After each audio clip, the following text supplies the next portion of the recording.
18 h. Bonsoir à tous, bienvenue sur Al24 News à la une de l'actualité de ce dimanche 24 avril.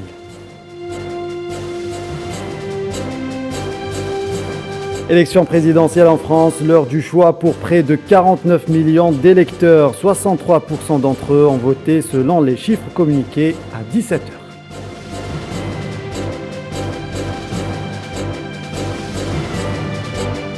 Rencontre périodique de Abdelmadjid Tebboune avec la presse algérienne. Les positions algériennes vis-à-vis de nombreux dossiers clairement affichées. Le président algérien n'a pas manqué de rappeler le rôle pivot de l'Algérie en Afrique et en Méditerranée.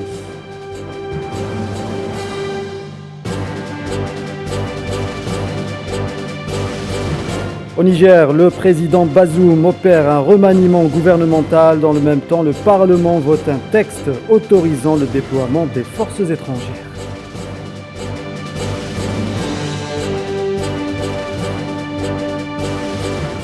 Ukraine, 60 jours de conflit. Le front sud de la ville d'Odessa a été ciblé par des missiles russes, faisant au moins 8 morts. Nous ferons le point sur la situation dans ce journal.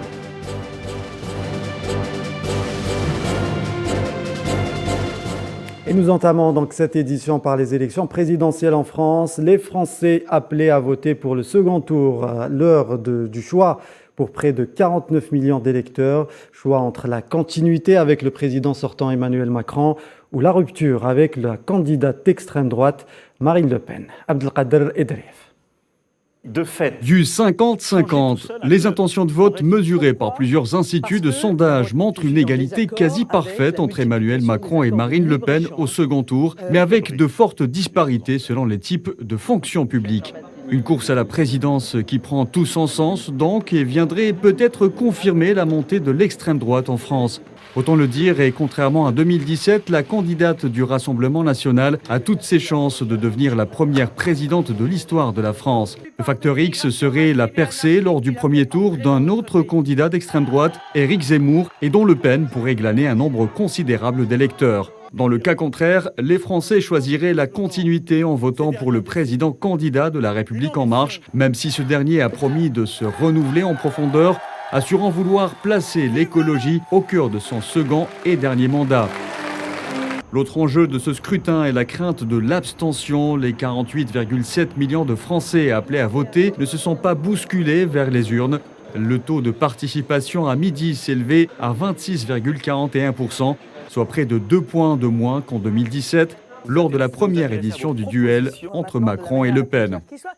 Le résultat officiel du ministère de l'Intérieur arrivera, lui, au fil de la nuit, avec des chiffres partiels, et sera officialisé dans la journée de lundi. Le 27 avril, 3 jours après le scrutin, le Conseil constitutionnel rendra sa décision, validant les résultats et proclamant le nouveau locataire à l'Élysée. Et la participation à ce second tour s'est établie à 63,23% à 17 h française, en baisse de 2 points par rapport à 2017. Et le nouveau locataire de l'Élysée aura toutefois à résoudre de nombreuses problématiques impérieuses, ainsi que bon nombre de dossiers de grande importance, notamment sur le volet mémoriel sur lequel l'Algérie ne fera aucune concession. Sofiane Barouti. Dans la dernière ligne droite de la course électorale en France, les grandes questions ont fini par s'imposer dans le débat politique. Les orientations diplomatiques, la géopolitique, les communautés minoritaires, l'islamophobie, mais surtout l'histoire et la mémoire sont au cœur des jeux et des enjeux électoraux de l'autre côté de la Méditerranée. À ce propos, le chef de la diplomatie sortant s'est déplacé à Alger, entre les deux tours, dans ce qui a été analysé par certains observateurs comme étant une manœuvre pour tenter de grappiller des voix précieuses. La partie algérienne s'est gardée de s'immiscer dans la bataille électorale en France et préfère observer, dans la neutralité, le dénouement de cette échéance capitale. La relance des relations bilatérales sera étudiée dans le sillage de l'investiture des nouveaux locataires de l'Élysée. Le président de la République, Abdelmadjid Tebboune, l'a encore rappelé dans une intervention retransmise sur les médias publics, où il a préféré ne pas faire de commentaires sur la visite de Le Drian avant le dénouement de l'élection. Le mandataire algérien déclare aussi que l'Algérie restera très attachée à ses revendications mémorielles.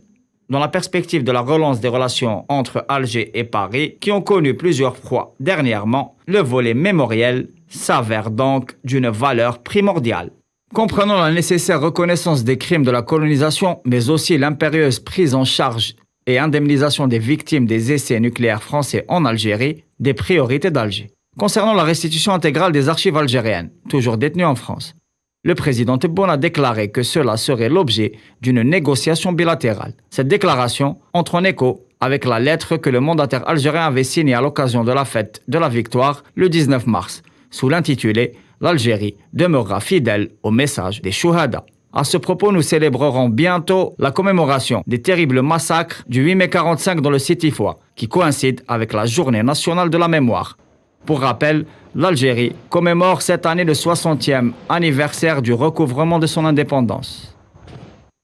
Et en parlant d'Algérie, le président Abdelmadjid Tebboune s'est exprimé lors de la rencontre périodique avec la presse algérienne. Les positions algériennes vis-à-vis de nombreux dossiers clairement affichés.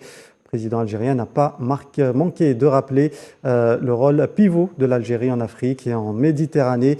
Abdelmadjid Tebboune a surtout réitéré l'attachement aux questions sahraouies et palestiniennes. Sohila Lakilal.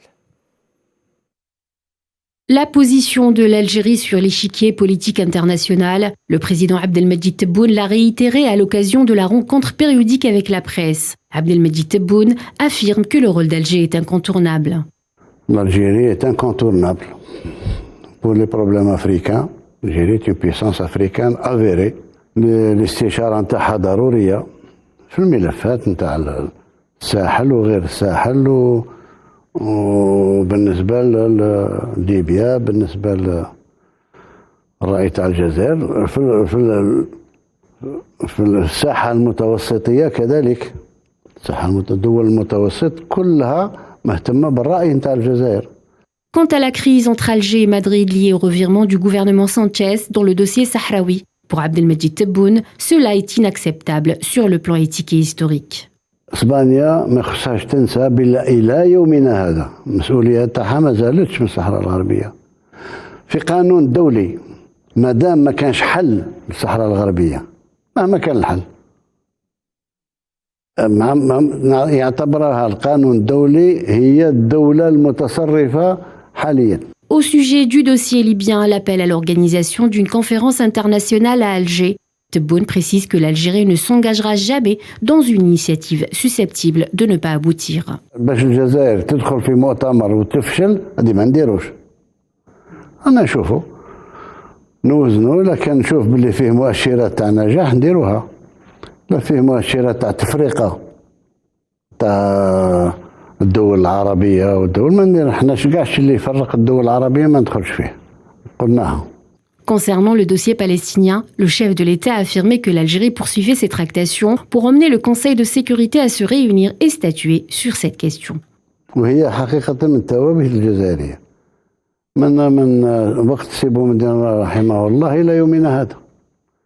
ربما بعض الأحيان النار تطفى شوية ولكن الجزائريين متعلقين بالفلسطين يعني توأمة بين فلسطين والجزائر وما نتخلاش عليها مهما كان الحال لأن فيه أولا قدسية المكان أولى القبلتين.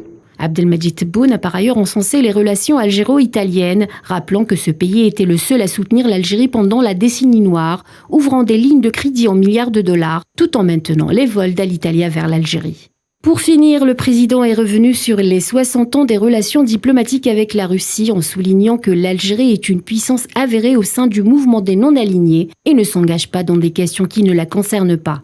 Cela ne nous empêche pas d'être amis avec la Russie comme nous sommes amis avec les États-Unis. D'une autre manière, en sus de nos relations solides avec la Chine, a-t-il précisé.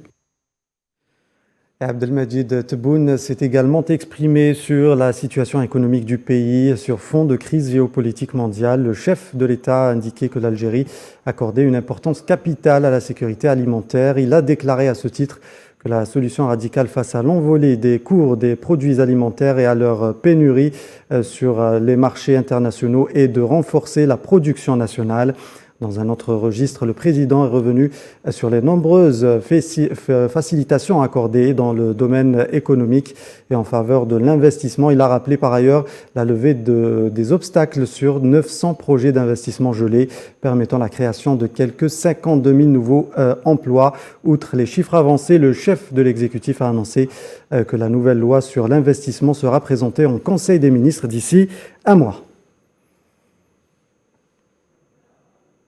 Et le bureau permanent de la plus haute instance politique du Front Polisario rappelle le caractère sacré de l'intégrité territoriale de la République sahraouie et souligne que le Sahara occidental et le Maroc sont des pays distincts et séparés. Il exprime ainsi de l'État sahraoui aux droits nationaux et inaliénables de son peuple à l'autodétermination et à l'indépendance. Pour le Polisario, ce sont là deux conditions incontournables pour l'avènement d'une paix juste et définitive au Sahara occidental, et ce conformément aux résolutions des Nations Unies, de l'Union africaine, des arrêts de la Cour internationale de justice et de la Cour de justice européenne. Et les unités de l'armée populaire de libération sahraoui ont mené de nouvelles attaques contre les retranchements des forces de l'occupant marocain dans plusieurs régions des secteurs de Mahbes et Farsiya. Selon le ministère de la Défense sahraoui, les attaques de l'armée sahraoui se poursuivent depuis la violation par le Maroc du cessez-le-feu le 13 novembre 2020.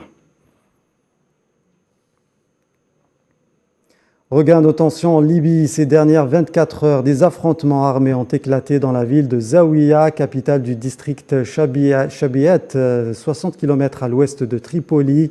Un mort et des dizaines de personnes ont été blessées. La National Oil Corporation libyenne indique que 29 sites et des réservoirs de stockage ont été endommagés dans la raffinerie de la ville. Plus de détails avec Tinine El-Makassi.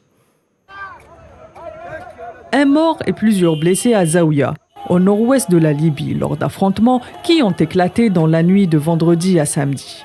Selon la presse locale, les accrochages ont commencé vendredi après-midi suite à la mort par balle d'un individu. Et dès cet instant, les heurts sont montés crescendo jusqu'à samedi à l'aube. Indiquant par ailleurs que les violences opposaient deux groupes armés rivaux, alliés de Abdelhamid de Beiba.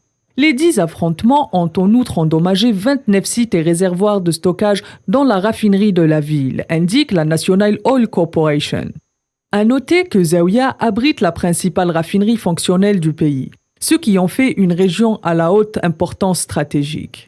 Comme en 2016, l'imbroglio institutionnel de 2022 touche de plein fouet le croissant pétrolier libyen. D'ailleurs, Stephanie Williams, la conseillère du secrétaire général des Nations Unies pour la Libye, appelle à une relance rapide de la production pétrolière.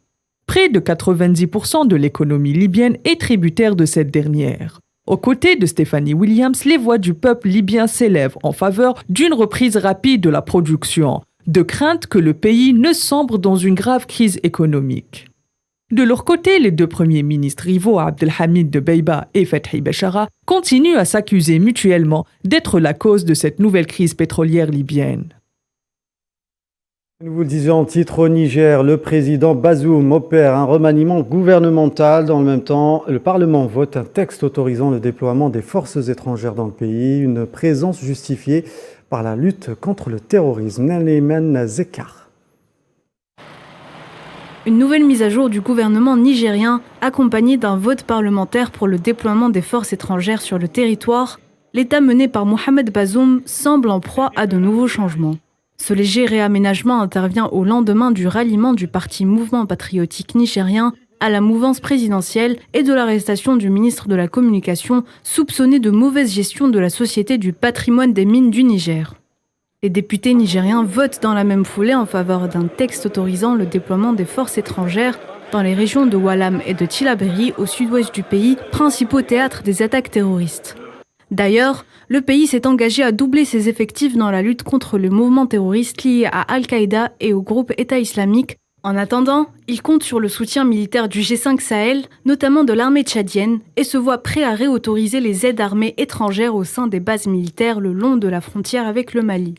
Ces mêmes forces étrangères au cœur d'une crise entre Bamako et Paris, le Mali avait exigé le départ des forces Barkhane et Takuba suite à ce qu'il avait qualifié d'échec en matière de lutte contre le terrorisme. Très attaché à la souveraineté de son pays, Mohamed Bazoum estime que Niamey seul ne peut pas combattre le terrorisme. Il est donc primordial pour le Niger de nouer de nouveaux partenariats sans pour autant remettre en cause sa souveraineté. Élu en avril dernier, l'ancien ministre de l'Intérieur nigérien s'était engagé à lutter contre la corruption et à poursuivre une politique sociale en faveur du développement de son pays. Et au moins 10 personnes ont été tuées, plusieurs autres blessées dans une attaque menée par le groupe terroriste Boko Haram dans l'état de Yobe, dans le nord-est du Nigeria. En début de semaine, a indiqué ce dimanche la police. Des terroristes lourdement armés se déplaçant à moto ont également incendié les locaux du personnel d'une école publique à Gaidam, une ville de Yobe. Dans un contexte de regain de tension entre l'entité sioniste et palestinien, marqué par une série d'attentats et des heurts sur l'esplanade des mosquées, l'entité sioniste a pris une nouvelle mesure visant la bande de Gaza. Ce dimanche, le passage frontalier d'Erez permettant la circulation de personnes en territoire occupé a été fermé, empêchant quelques 12 000 travailleurs gazaouis de passer en territoire occupé. L'armée sioniste cherche ainsi à engendrer une pression interne sur le mouvement Hamas après que 3 roquettes ont été tirées depuis la bande de Gaza vendredi soir et samedi sans faire de victimes. Et après avoir réprimé les musulmans à Al-Aqsa, l'entité sioniste s'en est pris aux chrétiens en les empêchant d'atteindre l'église du Saint-Sépulcre pour célébrer le samedi saint des confessions chrétiennes qui suivent le calendrier oriental. L'autorité palestinienne et les institutions orthodoxes ont considéré cela comme une violation flagrante de la liberté de culte. Direction la Russie, le président russe Vladimir Poutine a exigé le 17 avril dernier dans une lettre au Premier ministre israélien Naftali Bennett que l'église Alexandre Nevsky, située dans la vieille ville d'Al-Quds, occupée, devienne la propriété de la Russie. Un ultimatum qui dérange et qui place l'entité sioniste dans une situation délicate. Nouhad Belkhatem. L'église Alexandre Nevsky au cœur de tensions qui oppose la Russie à l'entité sioniste. C'est dans une lettre adressée à Naftali Bennett le 17 avril dernier que Vladimir Poutine a réitéré sa demande de transfert de propriété, la considérant comme un atout important de l'église orthodoxe russe située dans la vieille ville d'Al-Quds occupée. Cette église est réclamée depuis des années par Vladimir Poutine et les dignitaires de l'église russe orthodoxe de Moscou en vertu d'un accord avec le précédent premier ministre israélien Benjamin Netanyahou. La Russie a d'ailleurs fourni tous les documents nécessaires pour montrer qu'elle est le seul propriétaire légitime de la cour Alexandre. Un accord qui semble pourtant difficile à respecter, estime le nouveau Premier ministre sioniste Naftali Bennett. Les autorités israéliennes ont décidé de ne pas se prononcer, notamment en raison de l'offensive russe en Ukraine, alors que Tel Aviv refuse d'imposer des sanctions à la Russie. Céder à la demande du président russe pourrait irriter au plus haut point les États-Unis